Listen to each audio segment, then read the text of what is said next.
Okay, here I am. I'm going to be seeing one of the iconic images of Bavaria. Behind me, you can actually see King Ludwig's mother's castle, the one that he had built for her. Looks very, very nice, perched up there.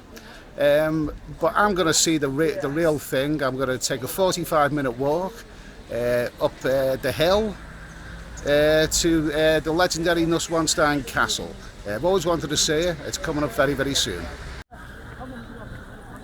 Now I'm going to go up there. See the little castle up there? Well, a huge castle. I'm going to go there, but to get there, I got to start walking up there. 45 minutes apparently, and apparently the last 15 minutes is extremely steep. So, wow, I'll be glad when it's over.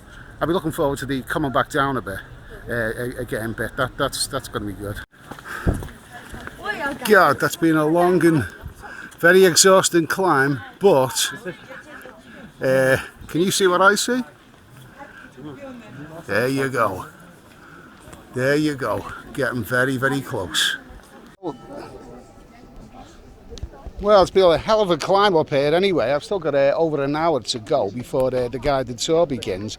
But on the way up there, you can begin to see what this is all about. See? There you go.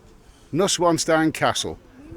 Mad King Ludwig's legendary home. Iconic image of Bavaria. Magnificent.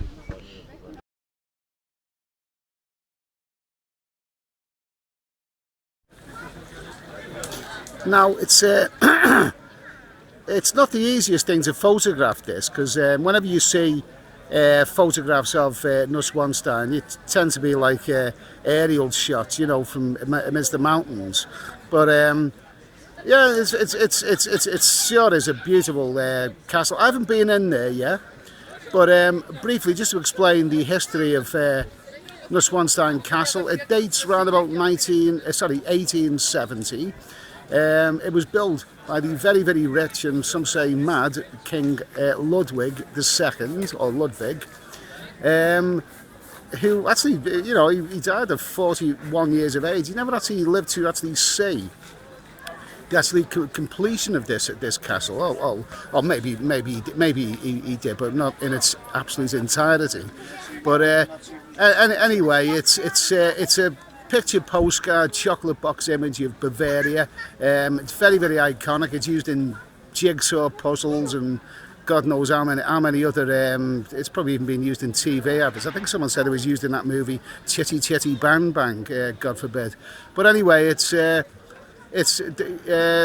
you know, NEUSCHWANSTEIN Castle, beautiful image. I'm going to go in there in about half an hour's time. Unfortunately, I think it doesn't allow you to take photographs in these places.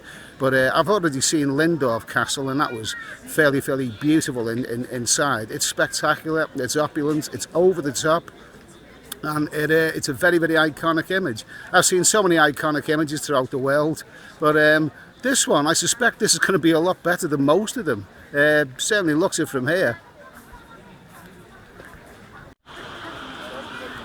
And here we have another angle of NEUSCHWANSTEIN. Like I say, I mean, you know, the best views are obviously from aerial photography that you see on the postcards and all of that. But yeah, it looks, it's certainly is spectacular. It's quite a magical place. I mean, some of the you know, iconic images of the world don't always live up to expectations. But I mean, this looks magnificent. And in case I didn't mention earlier, it was, of course, Walt Disney's inspiration for his Sleeping Beauty castle. You can see where that comes from, can't you? NEUSCHWANSTEIN, magnifico. Okay, it's coming up to 3 o'clock in the afternoon, and the tours seem very, very well organised here. They all have, you know, numbers, and it's all very, very done. So obviously, like, there's it's very touristy. It's going to be very crowded in there. But yeah, I'm about to go into the legendary NEUSCHWANSTEIN Castle, and I've seen pictures of this all my life, and so it's really quite exciting going in. I've got a feeling I'm going to enjoy it. Well, there you have it. That tour inside lasted, I reckon, 35 minutes. It's no more than that. It was a guided tour, nice lady. Obviously, with a castle that size, you can't really expect to see the whole lot of it. Probably only a small portion of the castle, really. But it was everything that you would expect. You know, there was it was all very gothic and gaudy and ostentatious and all the other adjectives that you can use. It's exactly as I would have expected. All meticulous carvings. They didn't call him Mad King Ludwig for nothing, you know. I mean, he was. Anyone who chooses to spend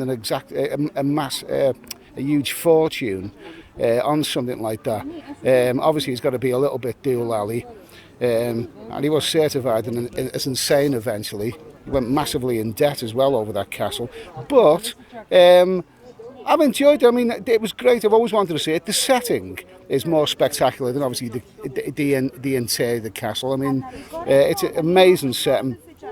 But I have to say that it just shows that Europe has some of the greatest sites and the greatest iconic images of the whole world. I've seen a lot of sites in the third world, you know, the Christ in Rio, Iguazu Falls, Machu Picchu, many other places. And I swear that this could well rival all of those. It's really great fun. I think on the downside of it, you know, when you're in these guided tours, they don't allow you to take photographs or videos.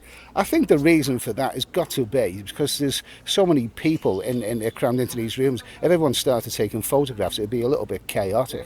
But so I can understand the sense of that.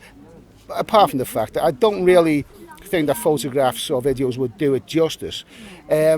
I think what it's about when you're actually in there is to savour the moment. You are actually in a place which you've seen pictures of all your life and you've always dreamed of going there. Well, I've been there, I've done that. I'm glad that I've done it. I feel great for it. I've had a really good day. And yes, this is one of the world's great sites. NEUSCHWANSTEIN Castle, Bavaria. It's definitely one to see. It would rival a lot of the world's great sites, no doubt about it.